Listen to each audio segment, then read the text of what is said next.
Bismillahirrahmanirrahim. Assalamualaikum warahmatullahi wabarakatuh. Pada pertemuan ke-8 pada mata kuliah language syllabus ini, kita akan mempelajari atau membahas tentang content based syllabus atau syllabus berbasis contents. Syllabus merupakan bagian penting dalam pengajaran bahasa karena menentukan apa yang akan dipelajari, bagaimana materi disusun, dan urutan penyampaiannya kepada peserta didik. Dalam penyusunan silabus, teori bahasa dan metode pembelajaran memiliki peran besar dalam menentukan jenis silabus yang digunakan. Content-based syllabus adalah jenis silabus dalam pembelajaran bahasa yang menjadikan isi materi atau subject matter sebagai fokus utamanya. Dalam pendekatan ini, pembelajaran bahasa tidak dipisahkan secara khusus dari isi materinya, tapi bahasa dipelajari melalui pemahaman terhadap konten yang sedang dibahas. Fokus utama bukan pada tata bahasa atau struktur linguistik, melainkan pada informasi dan pengetahuan yang dipelajari menggunakan bahasa target. Terdapat beberapa model dalam content-based syllabus berdasarkan teori Snow tahun 2001, yaitu immersion model, theme-based instruction, structured content instruction, and adjunct model. Pada immersion model, guru mengajarkan materi akademik secara langsung tanpa menyederhanakan bahasa, sehingga siswa belajar bahasa melalui paparan materi tersebut. Pada theme-based instruction, pembelajaran berpusat pada tema tertentu seperti lingkungan, kesehatan, atau keluarga. Kemudian aktivitas bahasa yang dikembangkan berdasarkan tema tersebut. Selanjutnya itu ada shell content instruction, memisahkan siswa pembelajar bahasa kedua dari penutur asli agar materi dapat disampaikan dengan lebih mudah dipahami.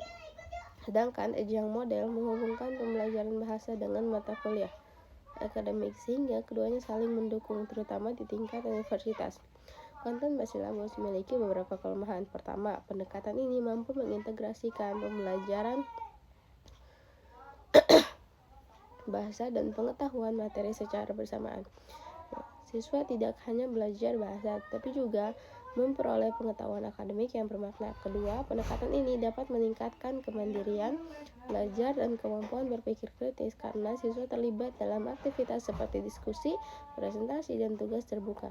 Ketiga, materi yang dipelajari memiliki nilai guna yang tinggi karena dapat diterapkan dalam kehidupan nyata, meskipun siswa hanya mengikuti pembelajaran dalam waktu singkat. Selain itu, pembelajaran menjadi lebih relevan dengan kebutuhan siswa karena bahasa digunakan sebagai alat untuk memahami informasi yang bermakna.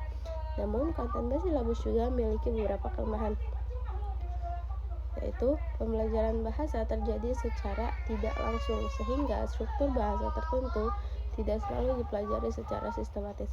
Fokus utama tetap pada isi materi, sehingga penguasaan grammar tidak dijamin sepenuhnya. Selain itu, pendekatan ini membutuhkan kompetensi guru yang tinggi, baik dalam penguasaan materi maupun kemampuan bahasa.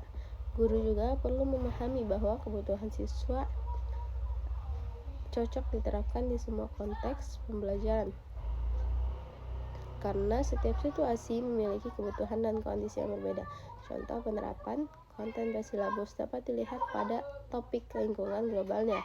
Dalam syllabus tersebut dapat beberapa unit seperti environment, climate change, global warming, pollution, renewable energy, dan sustainable living.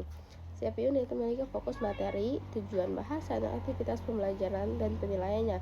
Misalnya pada topik climate change, siswa mempelajari penyebab perubahan iklim sambil mengembangkan kemampuan membaca, memahami sebab akibat, dan melakukan presentasi kelompok.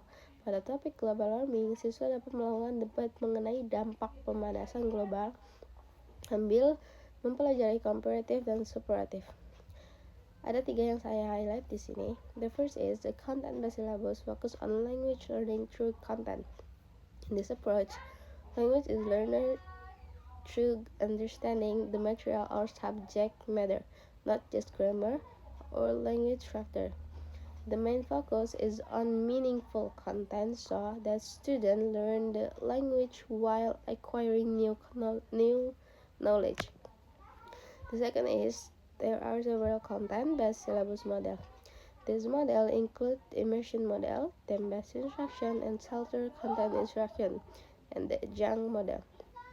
Each model has a different way of integrating language learning with specific academic material or themes. The third is a content-based syllabus, has advantages and disadvantages. Its advantages include increasing learning motivation, communication skill, and critical thinking in connection language through life. However, this approach also has disadvantages because grammar learning is not always systematic and requires high teacher competence for effective learning. Baik, itu saja yang bisa saya sampaikan. Terima kasih. Wassalamualaikum warahmatullahi wabarakatuh.